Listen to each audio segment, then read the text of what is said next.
24 анализа, добро дојдовте. Безброј пати во последните 8 месеци од ова студио го кажав името на градот Гочани.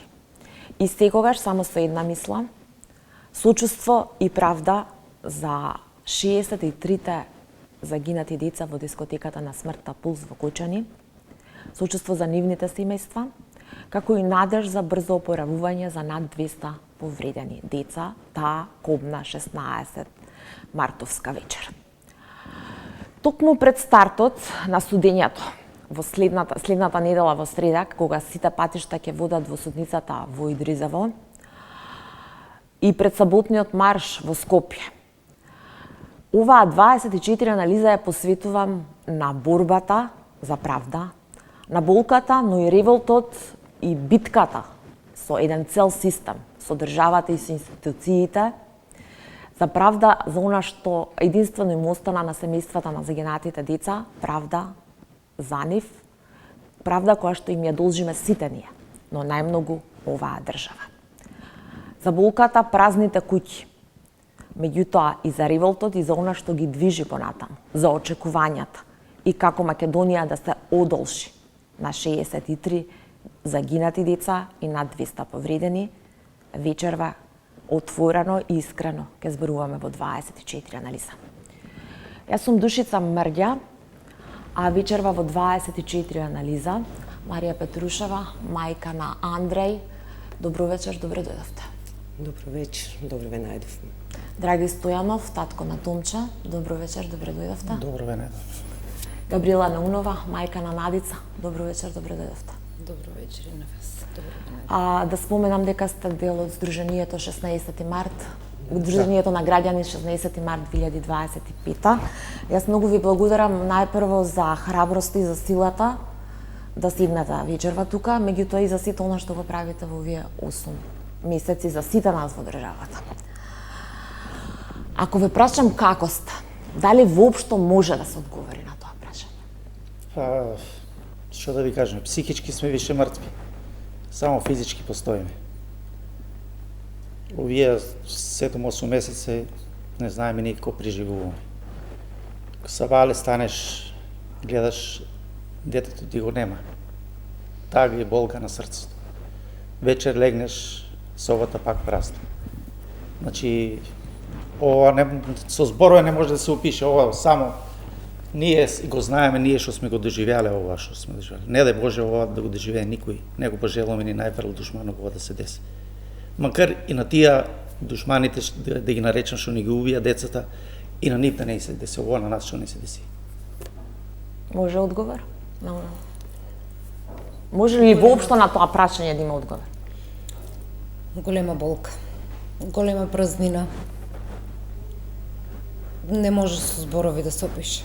Буквално, тоа може само тај што го е доживеал тоа да го опише. Тај што не го е, надеваме се дека никој нема да го доживее више. И ваква трагедија да не се повтори никогаш повише. Петрушо? На прашањето како си, тоа прашање е стандардно прашање на секоја средба, но денес кога некој махинално не го постави тоа прашање и тој сам се секне. Зошто? Зошто не можеме да одговориме на тоа прашање. Единствено можеме да кажеме држам се, од убавите спомени, единствено тие ни даваат сила. Ве, како што кажав, Македонија, сите очи во Македонија се свртени кон почетокот на судењето идната среда во големата судница во Идризово. Новинарите имаа вчера средба со јавното обвинителство, председателот на адвокатската комора и со председателката, председателката на судот. Денеска вие имавте средба со Куцевски во Кучани. Какви информации добивте? Конкретни прашања како ќе се одвива текот на судењето.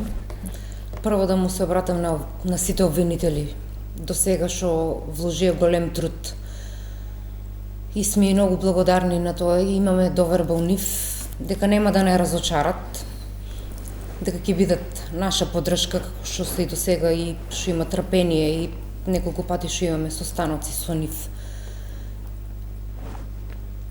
дека ќе стоат позади нас, дека ќе надеваме се дека ќе излезе правдата на нашите деца, управа смисла дека ќе има правда за нашите деца. Тоа ни е најбитно. Конкретно добивме одговори од обвинителот дека дел од родителите кои ќе бидат насочени како сведоци дека нема да може да присуствуваат на судењето, затоа што се одека не ја дадеме нашата изјава. После тоа ќе бидеме дел од судскиот процес. Значи техничко организацијска средба. Да. Што може да како треба и што да очекувате кога ќе почне стартот. За она посуштинското, што очекувате од судењето? 34 обвинети, 3 фирми. Очекување од судскиот процес, најме мониторинг од домашни и странски агенции, организации, Blueprint организацијата која веќе јавно не поддржува и нема ни ветено дека ќе присуствува на сите судења. Главно тоа, имаме подпишано договор со нив за тие да присуствуваат на судењето. Очекувате ли дека ќе излезе на виделина цела она вистинската правда? Ние се надаме 13 години се во прашање каде што државата буквално молчала. Да. За се што се случува. Не е 13 години државата молча. 35 години сите институции во државата молчат. Значи, од овие 35 години до сега ниеден судски процес скоро не е истеран до крај. Сите се застанати некаде.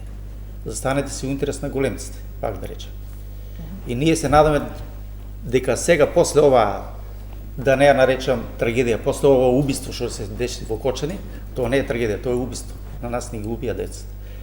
И мислиме дека време е еднаш оваа земја, оваа држава, златна земја, златна држава, само лоши водачи уназад сите тие 35 години и се надаме дека мора да се почне еднаш да почнеме од еден за да продолжиме за оваа држава да се ја градиме. И мислам дека време е краен рок е више да очекуваме праведно судство и да бидеме судството да докаже дека да имаме доверба дека нашите ангелчиња што ги дадоа животите ги дадоа за идните генерации да живеат во мир и благосостојание. Има ветувања од сите странки во постапката дека нема да се дозволи да се одовлекува непотребно случајот, дека секое евентуално отсуство ќе биде сериозно мониторирано, дали држи, дали не држи и така натаму. Меѓутоа, пак ќе кажам, требаат и за 34 обвинети, 3 фирми, многу учесници во постапката, многу докази, илјадници докази кои што ќе бидат таму ставени на маста. Ви имавте многу средби и со обвинителство, имавте и со комуникација, и со кривичен суд, со сите други институции имавте барања. Колку очекувате секој детал? Дали очекувате секој детал од таа кобна ноќ и сето тоа што донесе до 16 марта биде извадено на виделина? Па вака, ние се надеваме дека се ќе биде изнесено.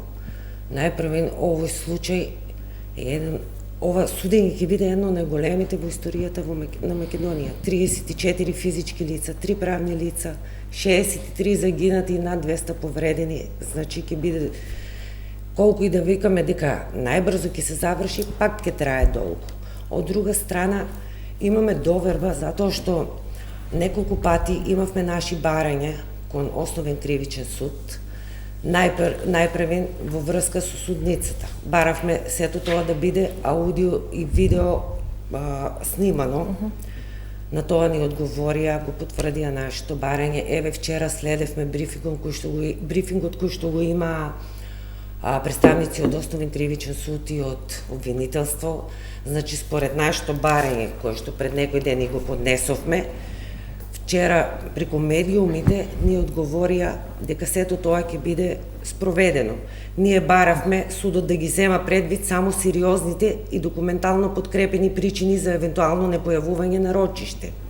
Значи, баравме исто така дека доколку не се појавуваат безоправдани причини, да и се заменат мерките со мерки на од мерки на предпазливост во домашен притвор, за да може нареден пат да се појави на рочиште. Сето тоа лице кое усуствувало, да може потоа дополнително да се вклучи преку увид во записник или доставување на изјави, да биде преку основен кривичен суд, преку барања, да не се едноставно процесот започува. Сите тие работи кои што и ги укажавме, гледаме дека вчера позитивно ги одговорија, па се надеваме дека така ќе тече работата. Што е со останатите? Вие во секој марша по истата маршрута, нели? И судот, и полицијата, и јавното обвинителство. Што е со останатите инволвирани? За полицајците се наслушавме, државниот јавен обвинител најавуваше обвинение во септември, па во октомври, па во ноември. Последната изјава е дека во декември ќе биде обвинението. Инспекторите на УЈП се се уште во предистрага. Што е со останатите инволвирани? Конкретно за нив какви ви се информациите, какви ви се барањата? Имате ли сомнеш дека воопшто ќе бидат отфатени како дел од обвиненија и процеси? Па, сметаме дека постојат лица кои не се офатени во истражната постапка, а треба да бидат. Особено се однесува за лицата од Управата за јавни приходи УЈП, ама нели имаме више сознание дека више е утек истрагата за нив. Само не ми е јасно некои работи. Управата за јавни приходи УЈП ја блокирала сметката на дискотеката Пулс на 16 август 2024.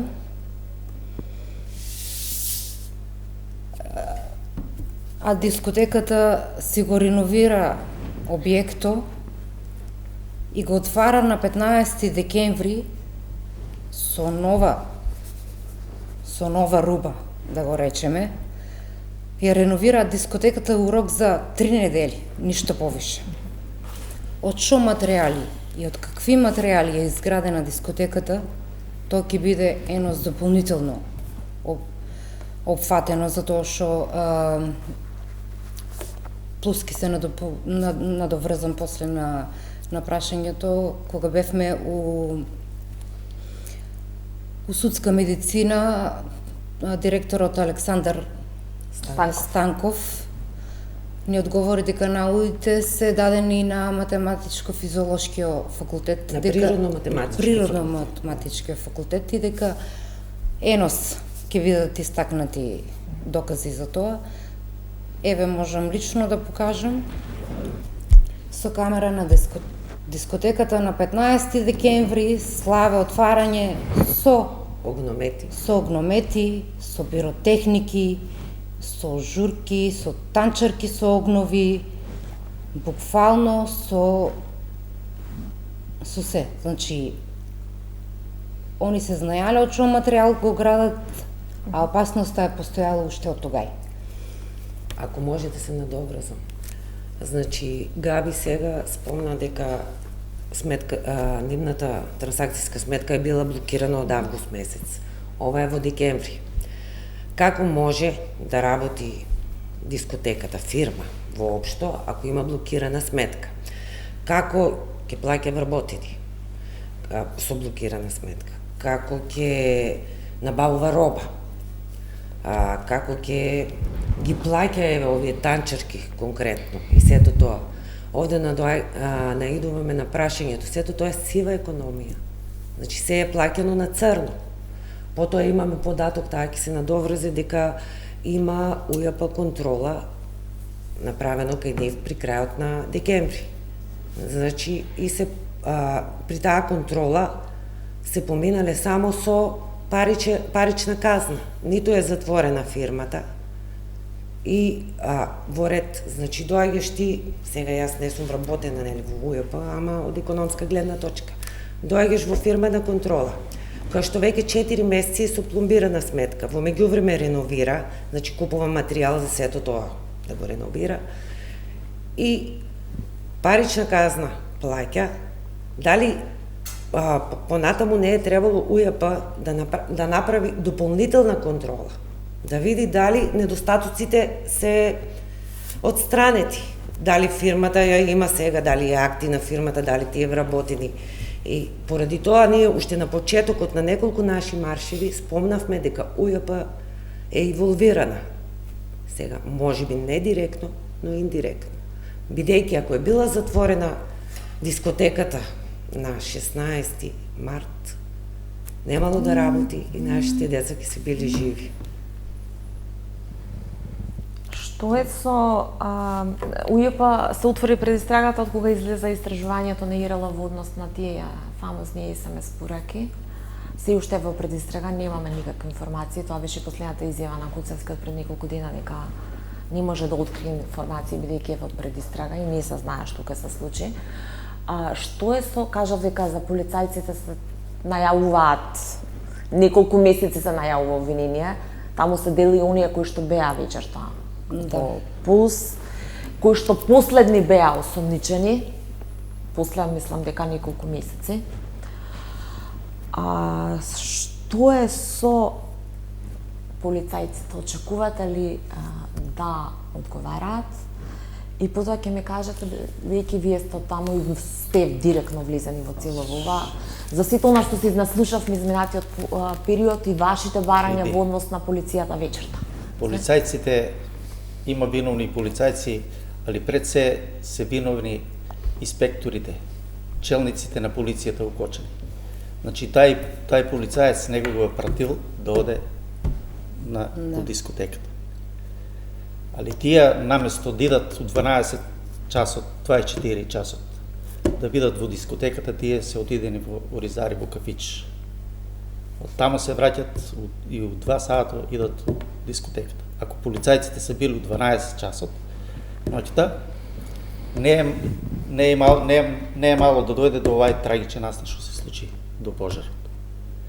А сега Така да кажете намерно дека биле пратени? Се сомневате ли дека биле намерно? Се сомневаме дека намерно се отидени во кафичот во Оризари, за да душниците им јават на газдите на дискотеката, да скријат тоа, што е, целата поента е, се сомнева дека таа вечер е унесено многу дрога. Тоа е.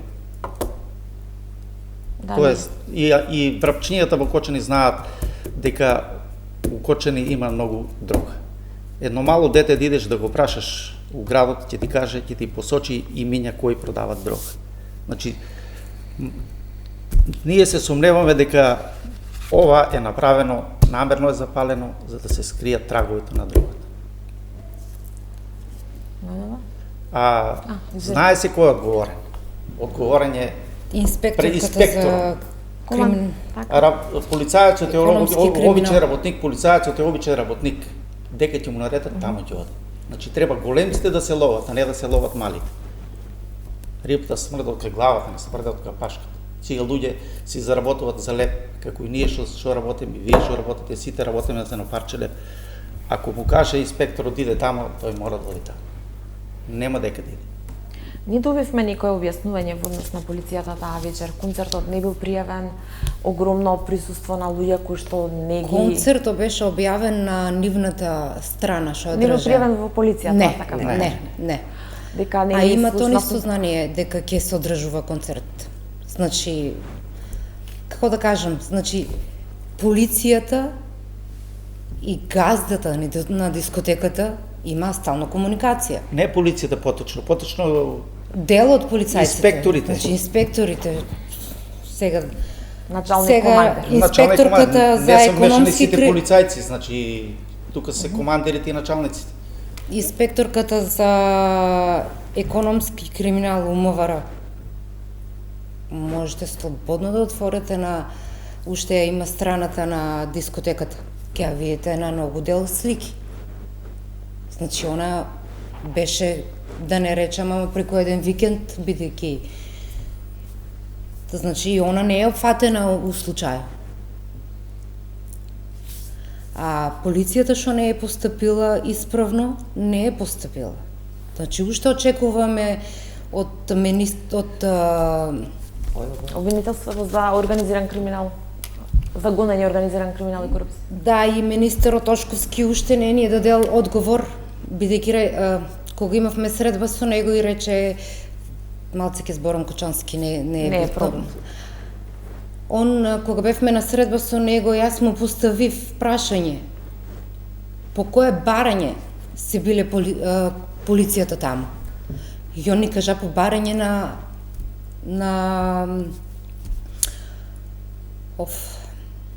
акцијска контрола. Во лов на малолетници, во лов на дрога. Така беше објавено. Значи, ние моравме како родители да истражуваме што значи акцијска контрола, бидејќи од него не добивме конкретен одговор. Значи, акцијска контрола се врши за малолетници, за недозволени супстанции, за алкохол, за поголемо присуство од дозволеното на луѓе што е во просторот. Значи, самото влегување на полицијата у дискотеката, или како што го викат кабаре, самото влегување, полицијата е видела дека има повише луѓе околку од дозволеното. Првото влегување на полицијата имаме и дел од децата што отпосле ни кажаа дека после се разјаснија некои работи. Значи, првото влегување на полицијата се наиделе на малолетници. 10 деца се извадени надвор од дискотеката. Од детето е имало недозволена супстанца. Еве го првиот чекор што требало да го преземат. Да прекинат забавата. Да прекинат забавата, да изгасат музиката, да ги запалат светлата и да си продолжат со нивните постапки. Значи, во оваа држава, кога се купуваат дипломите со пари, тоа е. Резултатот е тоа. 63 починати млади лица и над 200 повредени. Ако они си ја вршиле работата како што треба и се биле обучени за да си ја работат нивната работа како што треба и да постапуваат според правилата, до оваа трагедија немаше да дојде. Ја бев сведок на лице место, од страна на полицајците не добив поддршка. Значи, кога и побарав помош, само детето да ми се одведе до колата, што не потражив ништо друго, и побарав и помош, една од полицајките се заврте и ми рече, јас не сум обучена за тоа. Значи, јас јавно апелирам, секој што сака да ја работи таа работа, побаво нека си го изучи факултето и нека си ги обучи сите дејности што треба да ја врши функцијата за која сака да ја работи. А не вака, со платени дипломи доваѓаме до вода дека сме до оваа држава. Значи, оваа држава само тоа не надлежи. И ако полицајците во тоа време не са затвориле вратата. Тоа сакав да прашам, колку е вистина тоа дека тоа е вистина дека вратата точно е затворена, вратата е затворена на дечињата за да не може да искочат. Едно 2 минути, 2 до 3 минути вратата е била затворена, во исто време се појавува и пожарот. И тука настанува целото стампедо. Сите појдуваат нека вратата затворена, полицајците се држале заклучена. Само се ја држале пред вратата. Они пред вратата и не само жели. И тука е целото стампедано паднато и сите се натрупани пред вратата 1 метар лешеви само од деца. Матруша, тоа е како жив зид. Да. Сушност, фактично. Да. Вака, дискотеката има 2 влеза. Не 2 влеза, 2 врати на едниот влез. Првата врата е била отворена и статично се били веќе вратите да не може да се затворат, а втората врата што оди во внатрешниот дел е, да се изразам, каубојска врата. Ама тоа се големи, тешки врати. Во моментот кога се пали првата искра, некаде 5-6 полициски службеници се били во внатрешниот дел. И децата кои што се сакале први да излезат, тие не се ја сватиле како и децата и тие озбилноста на ситуацијата и тие се ја гледале таа искра и каде ќе одиш, чекај, ние сме на рација, знаеш. И сега, може би е било минута, може би 2, нели, пошто имаше после некој видео, тој огин се е запалил, за 2 минути цел плафон гори, цел плафон. Значи, не дека како што критикуваат, па еве вашите деца си снимаат додека гори плафонот. Значи, не снима, значи плафонот снима, да, ама тоа дете снима по 2-3 секунди. Тоа што е давано по медиумите, тоа е споено од повеќе телефони, како што видовме, пошто ја знаеме вистината. Значи, децата сите се упатуваат кон вратата и што се случува? Во тој момент тие врати, барем ние сметаме така, полицијата служи за јавен ред, безбедност да го спостави. Веќе кога е била таму, сметаме дека е требало да ги отворат вратите, да ги држат, пошто се тешки, пошто тие се враќаат. И во тој случај би оделе така по некоја линија да се воспостави ред. Значи, стампелото е клучно, што некои деца не се можеле да излезат. Да, ако тие... А полицијата излегува, може да се види многу видеа, вратеа ние во почетокот не ги следевме, но сега испитуваме. Значи, има на едно видео кога излегуваат првите деца со чаши, полицијата прва излегува со нив. Едни веќе се на долниот дел, другите се помеѓу децата, така да прва забелешка што ја опатуваме кон нив, што не се координирале. Да, тоа е шок, ама ти си вработен за тоа. И кои останати, ја споминавте инспекторката, главната инспекторка за економски криминал, за сега не е опфатена во ниедна истрага, предистрага, обвиненија. Кои други институции се заборавени, пазарната инспекција? Сметате ли дека треба уште некој да биде опфатен во оваа приказна? Пазарна инспекција, мислам,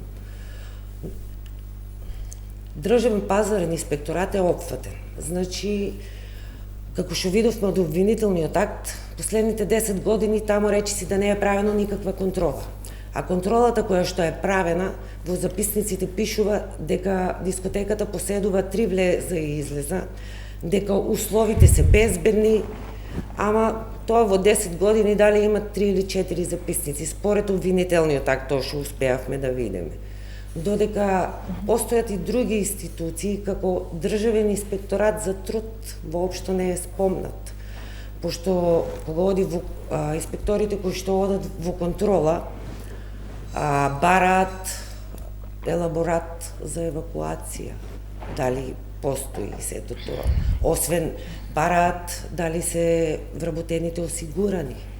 И икс работи сега на памет не ги знам, но во секој случај според тоа тие немаат правено контроли. А доколку имаат, треба да се преиспитат и тие записници што е правено последните од 16.3 па наназад до отварањето. Градежните инспектори. Тие се опанати. Тие се Дел имаат, да. Што е со телефоните? На вашите деца беа вештачени, ви ги вратија телефоните? Да. Јас за телефонот се еден, како да кажем, емотивен момент ќе ви кажем.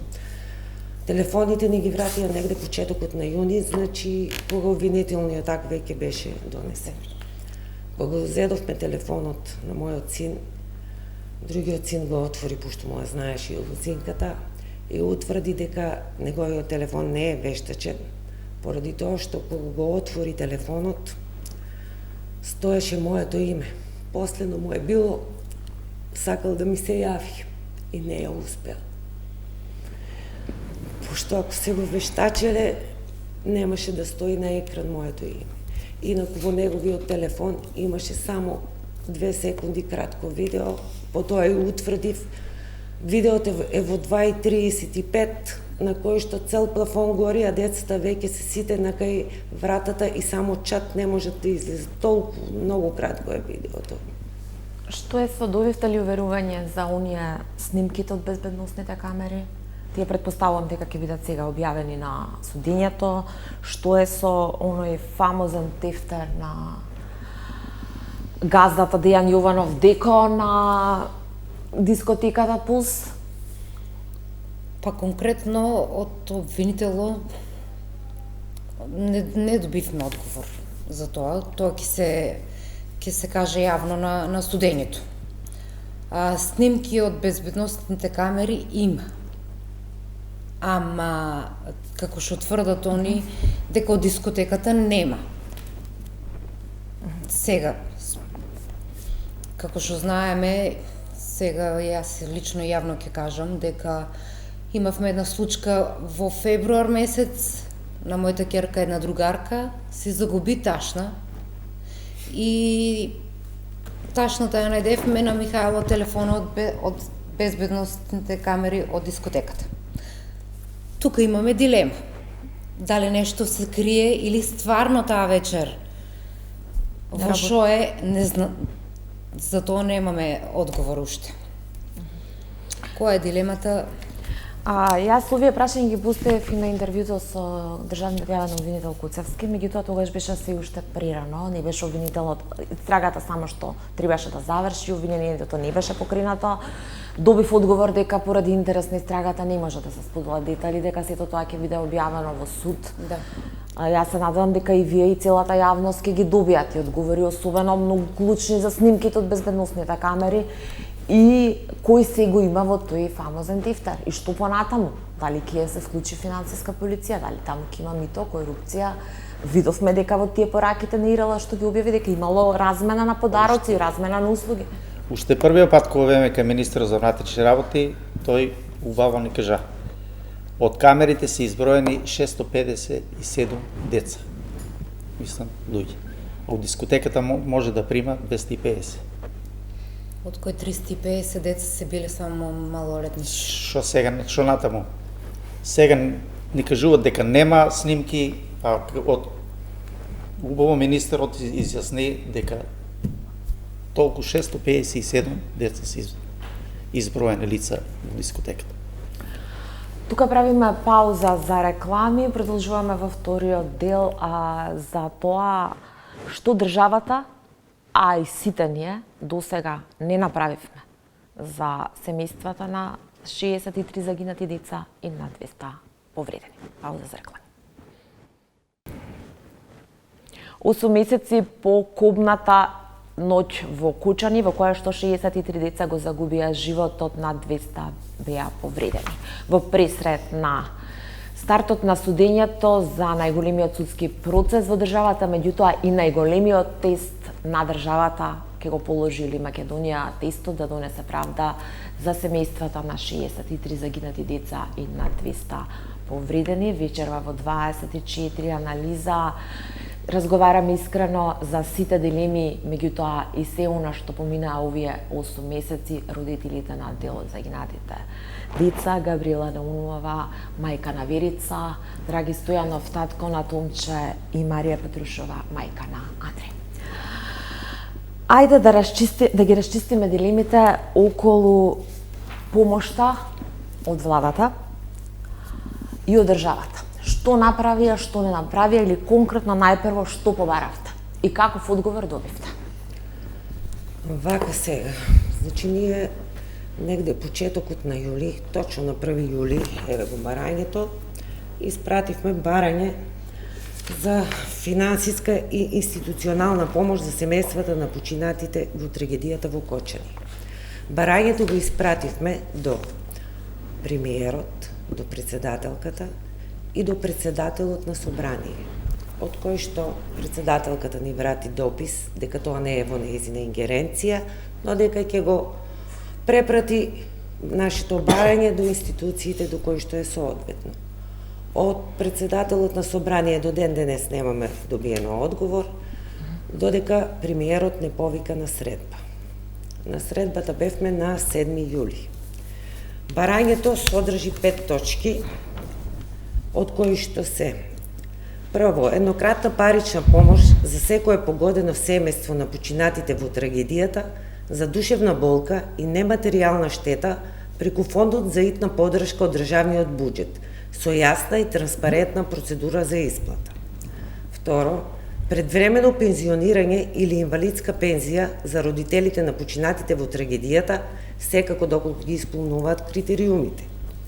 Трето, право на отсуство или заштита на работно место во трагична загуба, како поддршка од државата, тоа се смета за 100% боледување до 1 година, пошто повеќето од нас родителите не се способни се уште или тргнат на работа, па пак на боледување.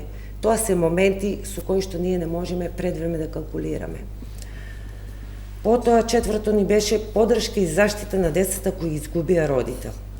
Тоа се однесуваше на семејна пензија. Знаете дека законски семејна пензија добиваат дечиња кои што се малолетни и ако родителот во тој момент е бил осигуран во редовен работен однос.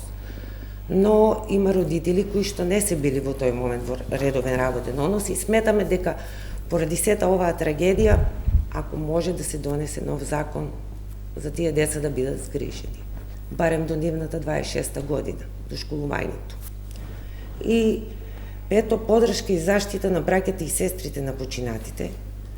Не беше тоа некое барање, пошто сите тие беа погодени од таа траума, еве знаеме сите, во студентски дом место многу тешко се добива, да и се овозможи да имаат место во студентски дом. Во врска со партиципацијата која се плаќа, доколку има можност да се укине. Тоа беа, вака ја сега на кратко ги кажав, но кога го поднесовме барањето, значи одек на само првата точка. Еднократна парична помош за секое погодено семејство. И изгледаше како ние родителите ова барање бараме пари. Не беше воопшто, ние баравме нашите права и беа минимални барања. Друго што се случи кога отидовме таму, прво ни кажаа дека ова барање исто како предлогот на СДСМ, само уште цена не сме си напишале за нашите деца. Не само цена, премиерот убаво се изјасни на самиот состанок што имаме со него. Не уште кога улегнаваме, рече, кажете ја цената за вашите деца. Тоа го зборам од тоа што излегна од неговата уста, не излегна од нашата. После се извинува, не сум го јас тоа кажал. Да, имаше. Нека ги врнат снимките, сигурно се снимале, нека ги врнат снимките, ќе кажат. После не обвини дека ние наводно сме кажале дека лажеме, дека тоа не е излегнало од неговата уста. Тоа лично излегна од неговата уста. Кажете ја цената за вашите деца. Како може некој премиер на држава со тако да ни се обрати со така, не знам, на мене не ми е јасно. Има ли, ја мислам дека нема цена за дете. И 5 милиона да ни дадат евра, на мене не ми вредат парите. На мене ми треба детето, ми треба. Детето, не ми требат парите. Парите не се ни битни. На нас не ни требат парите, на нас не требат децата. Ние си имавме доволно пари за да преживееме. Ние сите деца кои се загинати или поточно убиени од системот, сите беа многу мирнички деца, сладки деца. Не загуби скочени со смртта на овие дечиња. Загуби цела Македонија. Пристапот на премиерот беше здраво, како сте? Што мислам дека тај пристап на родители што се загубиле деца, тоа значи не е пристоен пристап. Неговите колеги ни изразија сочувство, ама неговиот пристап уште на самото улавање преку вратата здраво, како сте. Тоа беше првенствено. А после со неговото изјава и вие како СДСМ одлучете си цена за вашите деца. Тоа беше неочекувано. Го спомена Стојанов моментот, од владата имаше едно соопштение каде што вели дека жали владата за впечатокот, што некои од родителите, цитирам, го добиле и апелира да не се прави сензација, дека наводите на родителите што беа пренесени во дел од медиумите се прави злонамерно дефокусирање, злоупотреба на трагичната судбина дека премиерот за време на средбата на почетокот и на крајот разговараше и се поздрави изразувајќи сочувство со сите присутни поединечно. Ова е официјално соопштение од владата. Тоа не е точно. Тоа не е точно. Еве, ние сите тројца што сме Нека тука... ги вратат снимките, сигурно има снимано, ќе се види дали е така или не е така. Ние сме додени тука да кажеме вистината, не да лажеме. Ние сме честни луѓе, поштени и кажуваме оно што го знаеме и што сме го слушнали. На ова соопштение ние тогаш дадовме демант. И сега, пошто на друг начин не може да се докаже, кажавме нека ги пуштат снимките јавно. Ние се согласуваме, затоа што сметаме дека ја тврдиме вистината. Исто нешто што ни изреволтира во тој момент, нели, кога кажа дека предлогот ни е партиски. Пошто многу пати, како што гледате и во маршевите, се вклучуваат со такви зборови дека сме партизирани, дека... Изманипулирани, многу често во последно време. Да. Таа формулација се користи. Да, сега, значи, и тогаш кажавме, ќе се надоврзам потоа, но еве и сега да кажам, значи, ова барање што ние го поднесовме, не излезе од никоја партија, значи следиме и ние медиуми, видовме дека предлогот на СДСМ не беше прифатен и на една наша средба во Кочани со пратеникот Миле Левков, кога се видовме, го прашавме зошто и тие не гласаа за предлогот Да бидат заеднички. Да, на опозицијата. И тој ни одговори вака.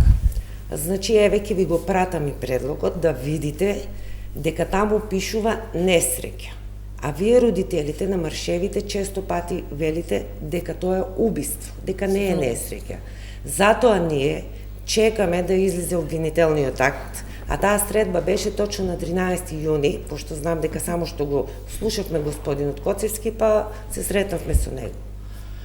И као демек еве денес излезе и ние за кратко време сами ќе поднесеме, нашата партија ќе поднесе предлог барање за некои олеснителни околности за вашата ситуација. Значи помина недела, 2-3 и ние на состанок родителите се согласивме ние да поднесеме барање. Значи воопшто не бевме манипулирани од некоја партија. Не мислам дека декларирате дека сме СДСМ, дека сме СДС и јас лично на премиерот на состанокот му се изјасни: господине премиере, јас кога бев ВМРО, вие уште сте биле дете. Јас сум член на ВМРО од 90-та година, еден од основачите у Кочани. И му рече: ти не можеш да бидеш поголем ВМРО-вец од мене. Јас сум ВМРО, да, ама правото ВМРО, не ова сега што е ВМРО. Добивте ли одговор, бидејќи велите се одите со барања, со писмени преку архива, каков е одговорот од владата на овие барања? Бидејќи нели се распиша избори, па беше изборна кампања, па баш го споминавте Ливков тука во ова студио на исто прашање кога ги правивме предизборните за локални избори, беше дека сега се избори, да почекаме да завршат изборите. Кој е одговорот од владата за вашите барања? И тука мислам на сите пет, не мислам само на првото кое што велите сите предизвика внимание. Вака сега, значи на таа средба кога бевме, откако нели настана случајот со тоа цената на вашите деца, ние излеговме. И средбата заврши. После тоа писмено не добивме никаков одговор. И негде на 1 октомври, еве кога мене е барањето, уште еднаш поднесовме итно барање на одговор во врска со средбата, бидејќи ние соработуваме, имаме и наши адвокати, ни кажаа дека обично на такво барање законски рок е 30 дена, тоа е разумен рок. Но не 30, беа поминати и повеќе од 60, скоро 3 месеци беа. И откако го пративме тоа барање, исто така увидовме и нагласивме дека, да не се погрешно разбериме, значи врз основа на член 36 од став 3 од Законот за влада на Република Северна Македонија, со одлука владата одлучува за одделни прашања и мерки за извршување на законите. Основа стручни и други служби за своите потребни и заеднички служби за потребите на владата и на министерствата и други органи на државната управа. Законски ги следува сите родители еднократен паричен надоместок за претрпена душевна болка поради смрт на блиско лице. Не беше основата ради паричниот надоместок, како што тој рече, туку се вративме на претходните трагедии, како Ласкарци, Модуларна и слични. Дадовме и, може после ќе завртам да видите, табеларен преглед што се случи помеѓу Модуларна и Пулс. Модуларна болница. На 8.9. се случува трагедијата. На тој ден владата прогласува жалост, истото и кај нас. На 9.9. владата организира комеморација за сите жртви. За нашите деца до ден денес нема комеморација на државно ниво. Значи, Ни една институција. единствено општината во соработка со Црвен крст, После 4 месеци. а инаку на државно ниво Не мислам до владата, денес. собранието. Никој. Значи, тоа е дискриминација. Значи, на 14.9, 5 дена после трагедијата во Модуларна,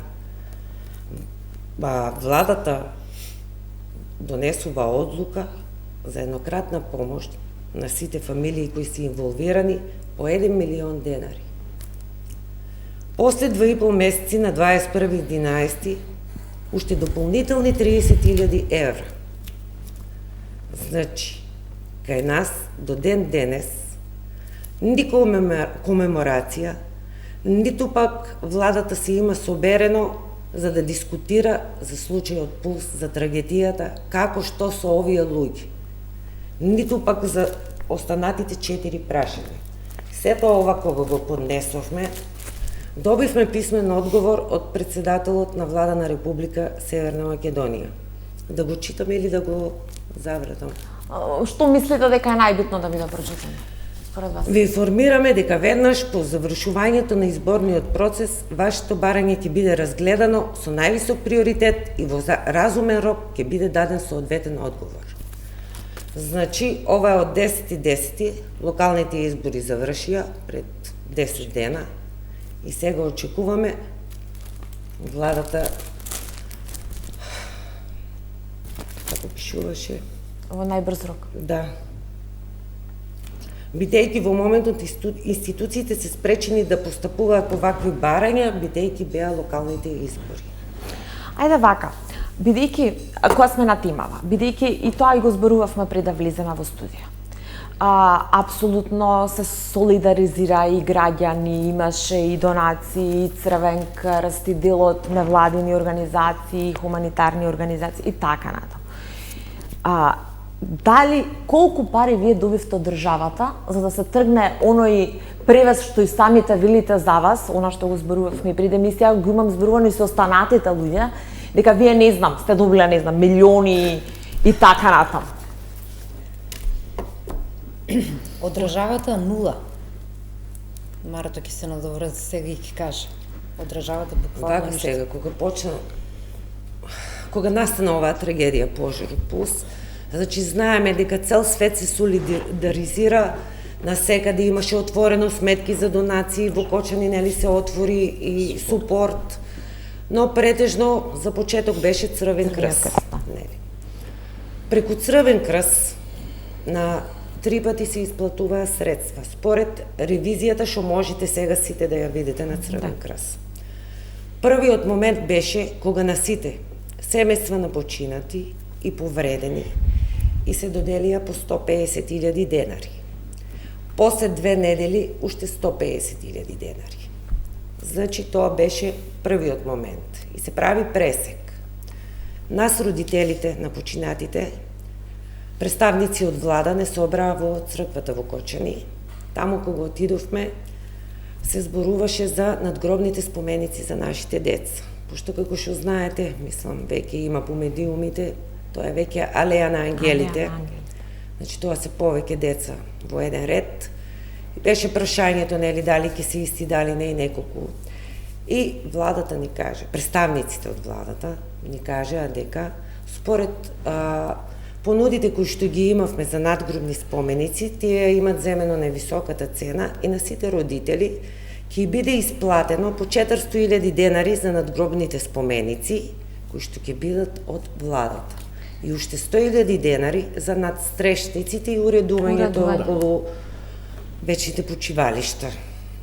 Но, тие беа исплатени и во третиот момент Црвен крст кога пушта пари, семејствата на починатите не беа опфатени, значи беа опфатени децата кои се повредени, кои што и требат највеќе средства, според степенот на изгореност и други проблеми кои што си ги имале, се е тоа во ред, но моментот, втората бранша од 500.000, 400 плюс 100.000, кои што владата ни кажа дека тие се од нив, ние ги добивме преку Црвен крст. Во моментот кога ги добивме преку Црвен крст, добивме усно сознание дека владата ги препратила преку Црвен крст за да ни бидат донирани. Да. Но, бидејќи веќе на устни разговори, гледате како се на устните разговори се манипулира со нас. Дали лажеме или не лажеме, нели? Така да ние понесовме барање за информација дали владата на Република Северна Македонија донела одлука за донација на средства преку Црвениот крст по трагедијата во Кочани од март 2025 па се до тој ден. Ако е донесена одлука, ќе ве молам да ја доставите, износот, датум и број на одлука и така натаму. А доколку не е донесена одлуката, ве молам да го потврдите тоа писмено. Значи, нашите сомневања и дилеми, тие сами ги потврдија, може само главниот дел да го прочитам. Вака, Генералниот секретаријат со внимание го разгледа и постапи согласно член 20 став 1 од Законот за слободен пристап до информации од јавен карактер, односно го уважи барањето, при што ви известуваме дека владата формално правно нема донесена одлука за одобрување на средства од буџетот или донација преку Црвениот крст за настраданите од трагедијата во Кочани, случена на 16 март 2025 година. Меѓутоа, приоритет на владата, уште од самиот почеток, беше обезбедување на брза и координирана помош преку преземање на сите неопходни мерки со цел овозможување на долгорочна поддршка за погодените. Во таа насока, владата донесе јасна одлука за соработка со Црвениот крст на Скопје за управување со официјалната сметка за донации. Тоа е одговорот. Еве го.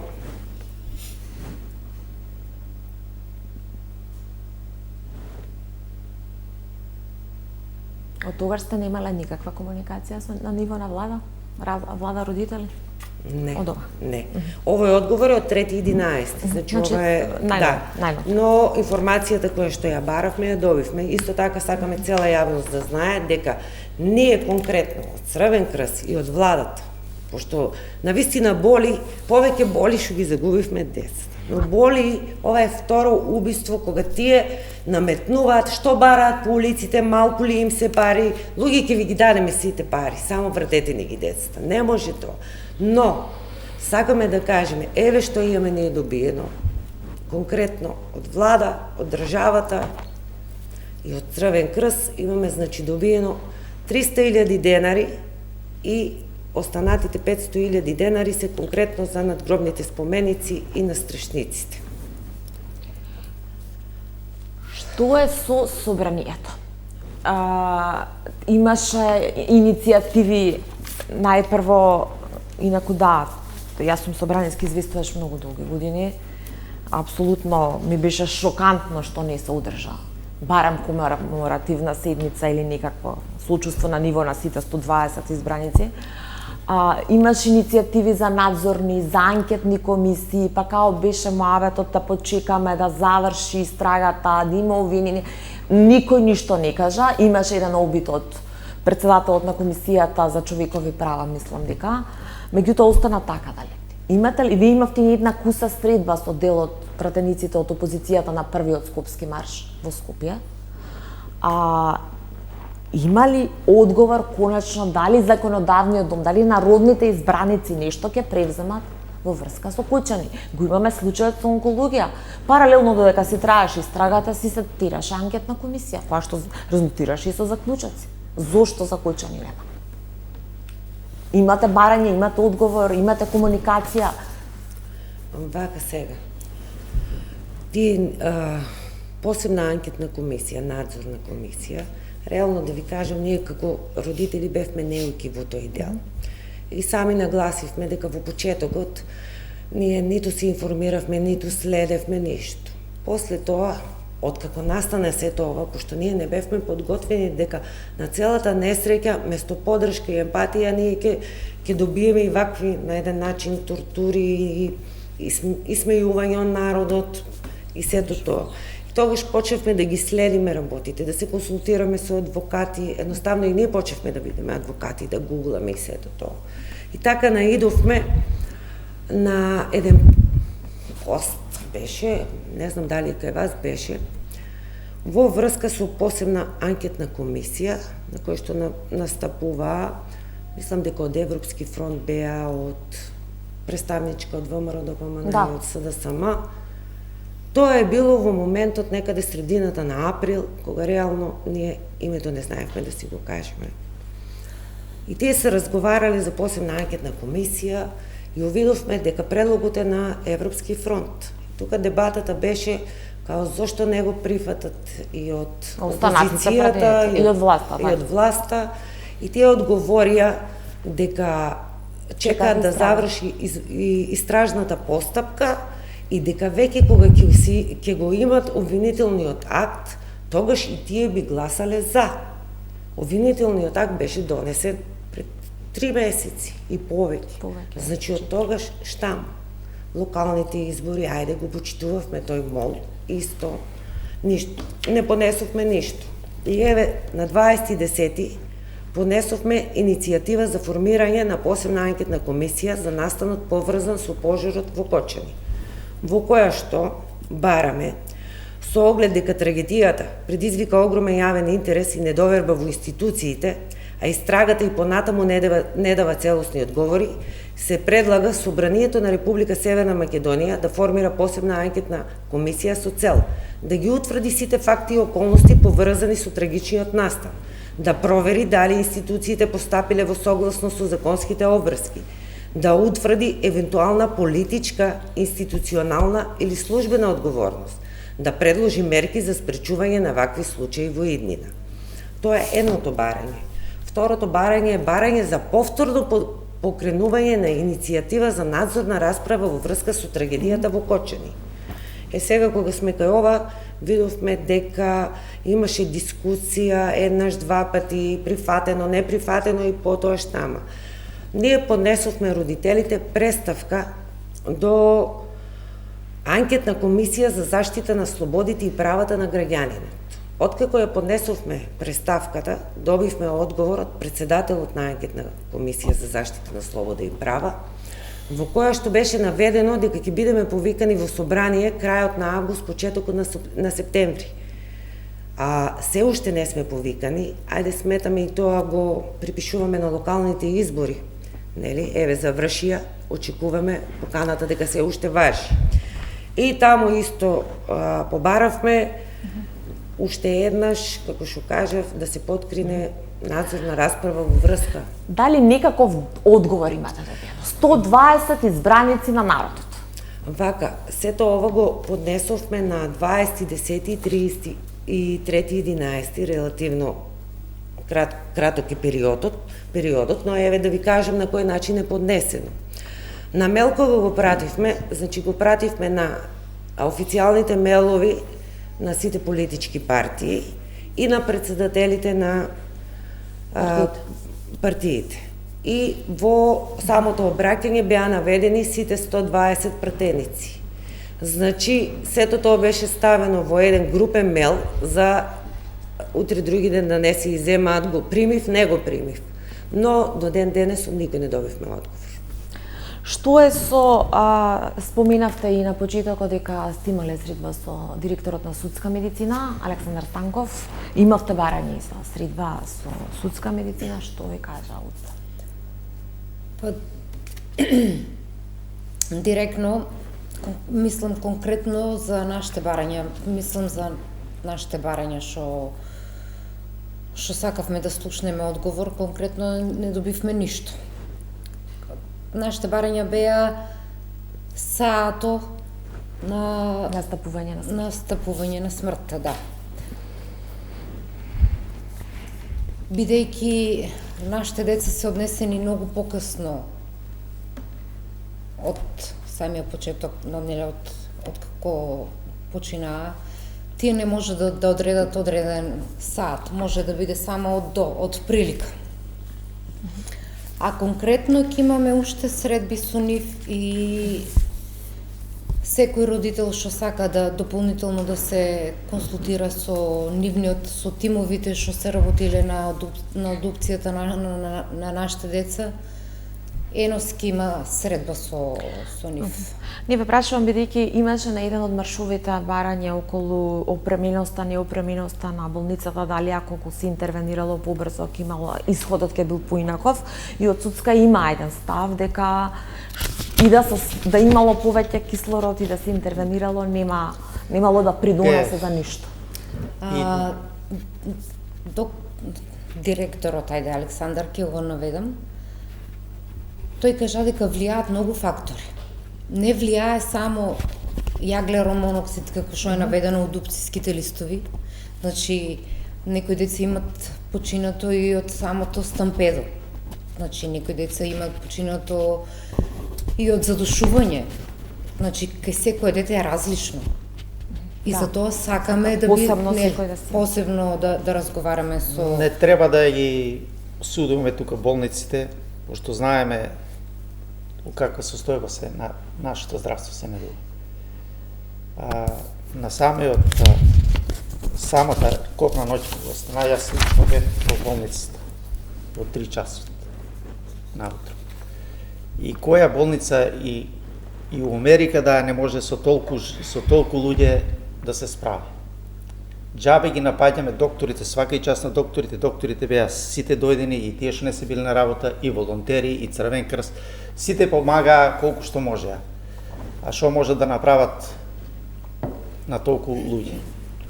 И тука можеме само да кажеме дека владата добро одигра со тоа што навремено реагира и ни ги испрати повредените деца за краток рок ги испрати на лекување по другите држави. Ако не реагираше толку брзо владата, немаше да видат 63, ќе видеа 163 мртви. Значи, тука немаме ништо, замерка на докторите, немаме што може доктори да направат у болница со толку број на повредени и загинати дечи. Ништо. Тие трчеа само од дете на дете, само ќе видат кој има пулс, го тргат, кој нема пулс, го тргат на тие. Беа буквално на куп натрупани мртвите дечиња. Што е со локалната самоуправа? Јас ја правев предизборната дебата за Куќани, за жал актуелниот сега веќе избран градоначалник одби да присуствува.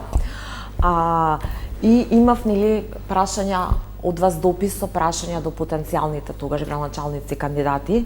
Ја лично се шокирав од барањата кои што треба да бидат најосновни, најчовечки, да има корпа за отпадоци во алејата на ангелите, да има чешма за вода, да има светло. Каква е соработката со локалната? Зошто тоа не се сработи едноставно? Соработката со претходниот градоначалник, градоначалникот имавме соработка и тој ни обеќа дека околу спомениците што се просторот да ни го даде и да го уредеме, да се дотера, да направиме некој паркче, да направиме некој да личе, значи стварно на алеја на ангелите. Али пошто се десија изборите, тој више не е градоначалник, сега имаме нов градоначалник, нека му е со среќа. Да, ма знаете како, извинете, последно месеци ние зборуваме за корпи за ѓубре и за чешма. Мислам, абсурдно е. За жал ситуацијата е таква, не само во Кочани и во Скопје, секаде ситуацијата е таква. Па и во Скопје за ѓубре зборувате, значи, чиста имате. Секаде е таква ситуацијата. А сега од со новиот градоначалник мислам дека ќе имаме соработка и за почеток сме задоволни за тоа што за саботниот марш ни отстапи еден автобус од собрание да дојдеме тука. Мислам дека нема да биде како претходните градоначалници, само бендисан, дека ќе биде и дека ни даде подршка, ќе биде народен градоначалник, а не да биде на... Па и имаме иста болка. Да. И тој има повредено дете исто. А што е со спомен обележјата? Тука имаше некој објаснување, имало одлука, немало одлука, па требало локацијата била спорна, па Пака со спомен обележи тој сега како драги што спомна, нели претходно беше веде градоначалников Венко Крстевски, ние тие барања кај него ги поднесовме, но бидејќи беа локалните избори, тој и сам се изјасни да завршат, па без разлика кој да е градоначалник, ќе продолжиме те натаму со него, дали ќе е тој или не. Еве, конкретно во вторникот, лично јас бев кај градоначалникот Владко Грозданов, истите барања кои што ги имавме, уште еднаш ги доставивме лично до него, именувани. Во врска со спомен обележието, како што не знам колку сте во тек, некаде беше тој јуни месец, се донесе одлука за идејно решение 2 милиони денари. Откако се донесе тоа решение, значи нема ни јавен оглас или тендер како оди процедурата, ништо нема. И сето тоа му го укажав на градоначалникот, пошто и него мој почеток нормално, треба со заеднички сили сега на натаму да одеме, во врска со местоположбата кај да се наоѓа, значи тоа за нас родителите е многу значајно. Имаше некои муабети да биде каде што е дискотеката, за тоа сме категорично не. Тоа не може, тоа е приватен имот. Морничави, тешки чувства кај нас, значи нема шанси таму, значи наш избор во централното градско подречје му наведовме која сакаме локација и треба тој со негови стручни лица од општината, сето тоа да го испита дали е државно, дали е приватно земјиште и очекуваме да не повика, заедно да го решиме во најскоро време тој проблем, за да се почне со Ајде, уште малку време имаме. Значи, го најавив и на стартот дека саботниот марш ќе биде во Скопје, во пресрет на почетокот на судењето. Зошто од Скопје? Гледам деновиве имате интензивно повици за поддршка. Впечатокот ми е, бидејќи ги следиме, особено телевизија 24 ги следи буквално сите ваши активности, маршеви. Впечатокот е како што поминува времето, се помалку се посетени, поддршката опаѓа. Што се очекува од маршот во Скопје и зошто опаѓа поддршката? Зошто сакаат ли луѓето да заборават дека се случи кој?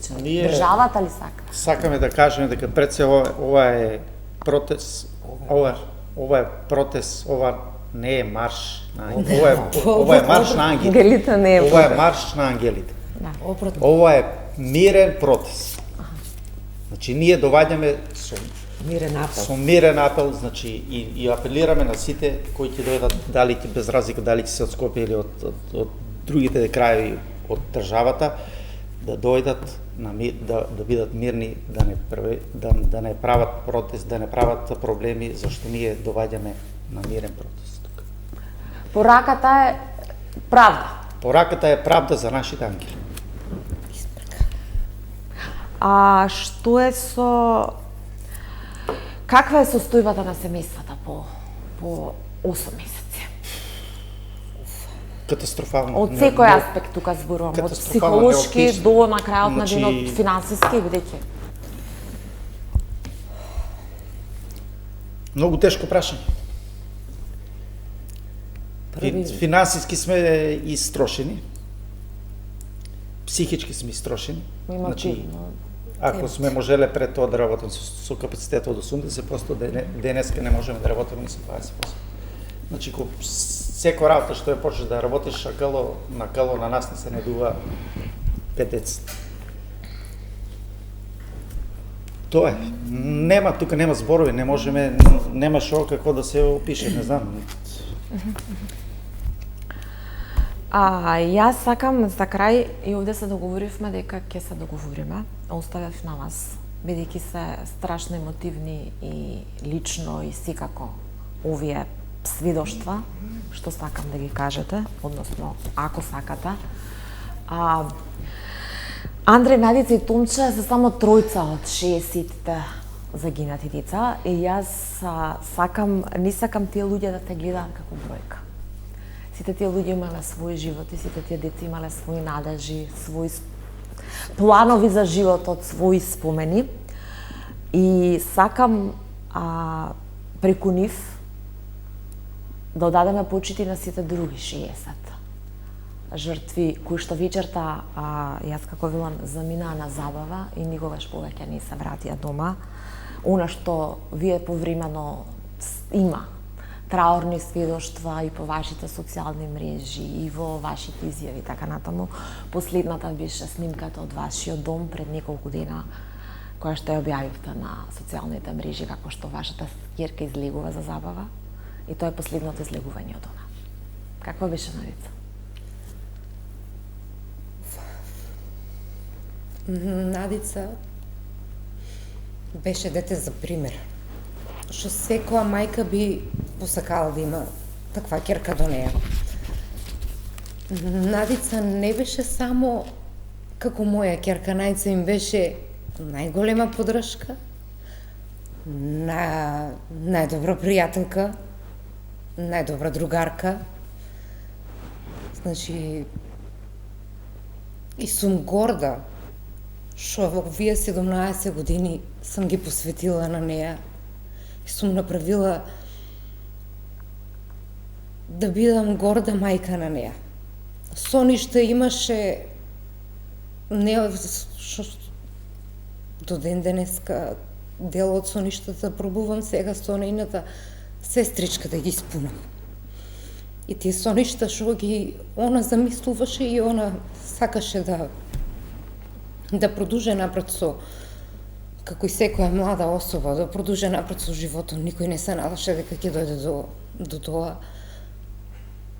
Тие соништа ќе ги остварам со нејната сестра. Најца беше 3-та година средно во гимназијата, ова ќе беше 4-та година сега. На 28 декември требаше да напуне 18 години, што едва ги чекаше да дојдат тие 18 години за да стане полнолетна. Значи, немам зборови за да доловам и да опишам неа. Секој што ја знаеше, секој што ја познаваше, нема никој лош збор да каже за неа. Беше отворена, дружелюбива, беше поддршка на сите. Првата асоциација мене за вас ми е оној крик на Булка на 16 март преку ден што стигна пред камерите. Вие рековте го изгубив својот син единец, што ќе ми е животот сега. Меѓутоа, јас пак кажувам во спомените, токму преку спомените и преку споменувањето да почити за вашите деца и за сите други. Каков беше Томче? Томче беше едно златно, прекрасно момче. Тоа беше, него јас сум го воспитал да биде, значи, пред се мирен, културен, педантен и да ги поштува постарите луѓе. И Томче, како Томче, се раѓа дете еднаш во 100 години, баре поред мене. Ниеднаш во животот не ми е преречел или да ми се спротистави на нешто што сум му речел. Томче заврши 4-та година телекомуникации одличен. И му предложив, викам, Томче, ќе одеш на факултет или нема да одеш? И тој поштено ми рече, тато, не си бизнисмен, нити имаш фирма голема за јас да работам у неја. Ако сакаш да ти ги трошам парите, ќе одам на факултет, ќе завршам, од џабе ќе завршам, кога ќе идам пак у Фенол да работам за 24.000 денара. Томче беше вработен во Лукойл и сега дури по смртта на Томче видов дека Томче стварно вредел многу. На роден дено, на износи, пореплава од млади луѓе и до сега ниеден човек што ме е сретнал не е кажал лош збор за него. Значи, гледам дека Томче бил воспитан правилно како што требало да биде, но за жал добрите луѓе во Македонија страдат и немаат среќа. Освен Андреј, вие сте мајка на уште еден син кој што вечерта беше во ПУС. Да, Кристијан, кој што за среќа преживеа. Предпоставувам со страшни трауми. Кој ќе ги носи цел живот. Како беше Андреј? Андре беше мојата прва рожба, мојата прва љубов. Тој не ми беше само син, тој ми беше другар, мојата поддршка, мојата најголема сила. Знаеш, она хемија што ја имат мајките и синовите, или пак обратно, керките и татковците.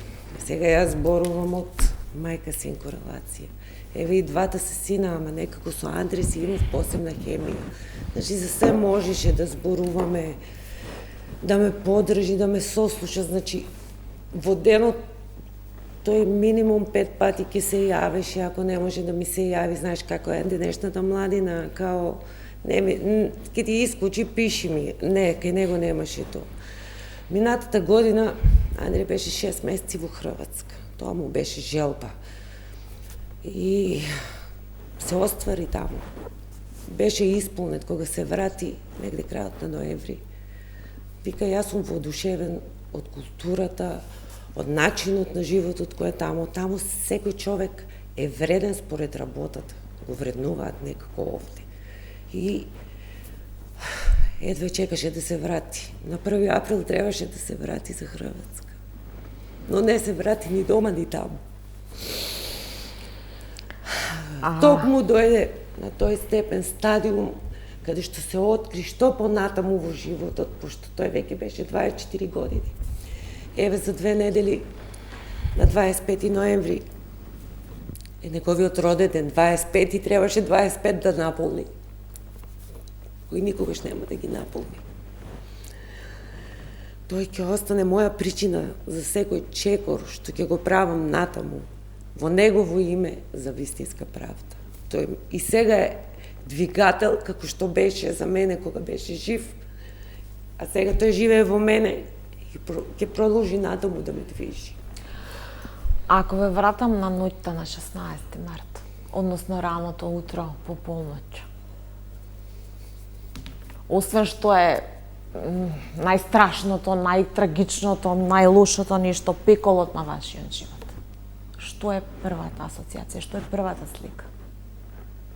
Какво е чувството да се борите? Прво да дознаете, а потоа и со последиците од сето тоа што се случува. Вие бивте присутна многу брзо, мислам дека стигнавте. Тоа беше... Тие слики мислам дека никош нема да ми се избришат. Тоа беше страшно. У 2:40 ми звонија да ми кажат дека дискотеката се е запалила. Првото нешто што отрчав до собата да видам најца дали е дома.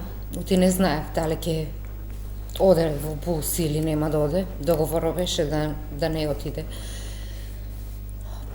Кога истрчав до нејната соба и кога видев дека нема ја неа таму, сванав дека е отидена во дискотеката. Само го разбудив сопругот и директно отидевме таму. Само телефон у раката и цело време звонење. Кога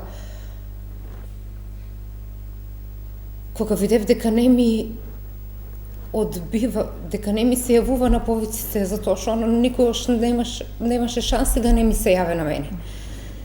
У било кое време. Значи и како и сите деца, може да си кажеме, по 20 пати у денот се слушавме. Кога само сванав дека најца не ми се јавува на телефон, тај некој мајчински инстинкт што го имаме ние и поврзаноста, таа болка ја уште чувствувам у граите.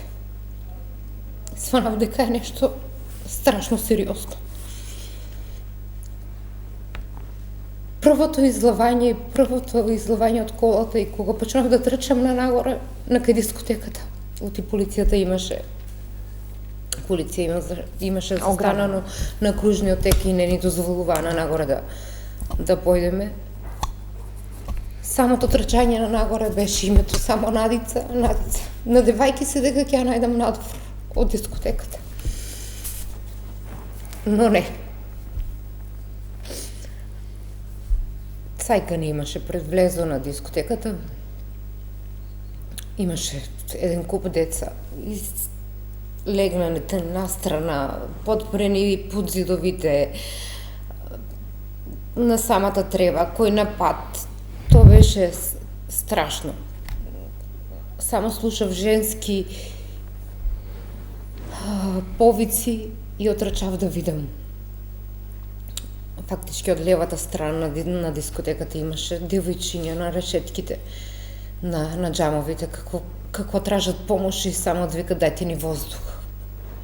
Изглаваше страшно црна чат.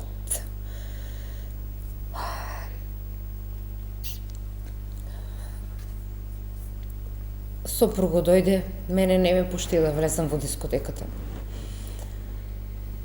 Сопруго дојде, кога улезе во дискотеката, Најца ја одма препозна и ми ја даде Најца у рака. Мислев дека е само несвестен, дека ќе можем да ја спасам. Првото нешто што направив, потражив помош додека сопругот иде да донесе колата. Потражив помош од полицијата, но полицајците и претходно го кажав тоа дека не сакаа никаква помош да ми пружат. Првото нешто што дотрачаа неколку од лицата што беа таму, од повредените, од починалите, и ми помогнаа Најца да ја качам у сосем трета кола, за да однесам у болниците у Кочани. Значи, Најца беше у првите неколку души у болницата. За жал не успеавме ништо да направиме за неја. И тоа ќе биде, мислам дека цел живот ќе ми остане тоа травма. Зашо? Неле можев порано да стасам. Неле можев нешто повише да направам за неја. Господине Стојанов, Томче, у 2:30 со мајка му се пишуваа на телефона. Требаше у неделата да биде прва смена на работа, што тој работеше у Лукойл. И мајка му пишува, ајде Томче, доваѓај си, утре си прва смена на работа. А тој вика, сега ќе си дојдам, мамо, само што ќе си појдам. За 10 минути звони телефонот на брат ми, син му, Стрино, Томче дома ли е? Звона му не ми се јавува. И вика диското горе. И мајка му стана одма само на брзина, облече се, зема клучо и со колата, отиде. Јас и брат ми, по неја одма со другата кола, по неја директно, и жената отидела у диското и улегнала у диското да го тражи Томче и кажале дека Томче е однесен у болница. А јас и брат ми одма отидоваме у болницата и одидов јас у болницата доле, дека ги донаса, тражам го, нема го никаде. И некој ми рече, вика, Томче е горе, качен, на призем, горе, на друго оделение. И јас одма од тука, мислеше, викам, добро, чиме горе у болницата качен, беќе ќе е жив. И качив се горе, отварам вратата, улавам, Томче на масата испружен, мртов. И само, не знам, после, од како го видеј, после натаму ништо не знам. Фанааме, земааме, избуцкааме, издругерааме и више на ништо не се сеќава. Исто и на самиот ден на погреба кој беше, значи тие 3-4-5 дена мене ми издругираа, избоцкаа, ја више ништо не се сеќава. Ништо, тоа. Штета што се тоа десира. Вашиот 16 март. Таа вечер јас не спиев тоа време, што вели Гави, некој мајчински инстинкт, некој предчувство, бев будна. Почна прва сирена, втора сирена. Помислив прво дека е некоја тешка сообраќајка сабота вечер. Но кога почна веќе поинтензивно и пожарните да се слушат по улицата, излегов на прозор и го осетив мирисот на запален. И гледам, пошто нашата тераса се гледа во правец на болницата, дека премногу цивилни коли блендираат и одат, нешто се случува. Отидовме од задната страна, отидов и сопругот го повикав и гледам во далечина дека свети а во тој правец е само дискотеката. Му реков, во ова време освен пулс ништо друго не работи. Аз знам дека децата ми се на концерт. Ме фати паника, звонам на едниот, звонат на други, не се јават. И тргнавме по заобиколени улички, пошто не можевме по главниот пат, стигнавме до таму, малку подалеку и пешки трчавме до таму и кога. Ма јас не очекував тоа, пожар се изгаснал, гледам деца така со црно трчат на сите страни и викам упорно и по двајцата ги довикувам. Гледам да најдам познати деца кои што ги познаваат некој, да ми каже некоја информација. Едно дете така го видов, што ги знае, ми кажа, Кристијан го видов, добар е, Андри се уште не сум го видел. Кога наближив таму, има што да видам. Пред диското деца, еден куп испружени, темни, изгорени. Јас почнав да преобракам деца, да ги тражам и викам цело време, пошто ми рекоа дека Кристијан е добар. Викам, сега него го довикувам, нели, за да ме слушне. Сопругот влезе во диското да ги бара. Пошто ние не бевме свесни тогаш дека и во диското не се влегувал. Пошто после имаше катастрофални последици и за тие што се обиделе да спасуваат. И во тој момент додека преобраќав, тоа беше страшно, мислиш дека се пијани децата. Прво, не можеш, мозокот не ти дава да го прифатиш тоа што го гледаш. И ме биде дете кој ме познава и ми вели, тие се во болница, Андри имаше слаб пулс, Кристијан е со него, со амбулантна кола ги однесува. Тоа за мене беше, да речем, еден од несрекните моменти. Децата се во амбулантна, значи во болница е, насигурно е. Знаеш, тие 10 минути, го викнав сопругот заедно до болница, тие 10 минути за мене беа како, еве, одиме во болница, сега ќе ги видам, ќе ги гуштам и што понатаму. Ама, моментот кога влегов, кога е на наша докторка, пошто сите се познаваме, кога соопшти дека едно девојче е мртво, исто го познавам. Значи, тогаш е сваќа сериозност. Гледам уште повеќе трупови насекаде по ходниците. Не можеш да се свестиш, ги барам и ги нема, ама цело време го довикувам Кристијан, пошто заедно се. И рекоа, има на оделение и други деца. На оделение, пак, знаеш, во тој момент сигнал, на оделение, борете, нели, овие сега ќе ги деца лечат, нели, ќе ги преземаат, значи тие што се горе се добри. Таму се качувам една врата, втора, ги нема, викам и стигнувам до вратата. И Кристијан пред мене, мамо, што ти овде? Викам, кај е брат ти? Овде во собата. И јас одам, сметам на креветот. И мамо, ми вели, мамо, го загубивме брат. Не го спасив. Јас не можев да поверувам. Дававме вештачко дишење, јас, сопругат, тој сите поред. Во собата имаш и други деца. Дојде еден доктор, го вовлеков во собата, од страна доаѓа.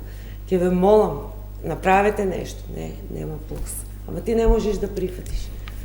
Верувате дека и до ден денес многу пати не можем да прифатам. Сите починати деца што не се изгорени ниедно, сите се отруени. Само едно што е изгорено. И 4 се со физички повреди. Томче беше чист како сза, само имаше малку црно под носо, ништо друго. Надишена со 45%. Јас тука ќе ви се заблагодарам за вашата сила, за вашата борба, за сето ова што покажувате надчовечки напори, за да го споделите со цела држава и со сите нас, не само за да останат најпрво спомените и почета кон сите изгубени 63 деца, вклучувајќи ги вашите, меѓутоа и да потсетите оваа држава, а и сите нас, дека мора им должи правда, затоа што се жртви на еден систем, кој што не сме да дозволи повторно да се случи после. Јас можам само да од името на телевизија 24 уште еднаш да изразам сочувство и да ви ветам дека 24 останува како и досега секогаш да ги следи сите ваши борби и со институциите и со сето она што ќе следува. Ви благодарам. Благодаря. Благодарим и на вас што не одвоите време. Почитувани ви благодарам на вниманието.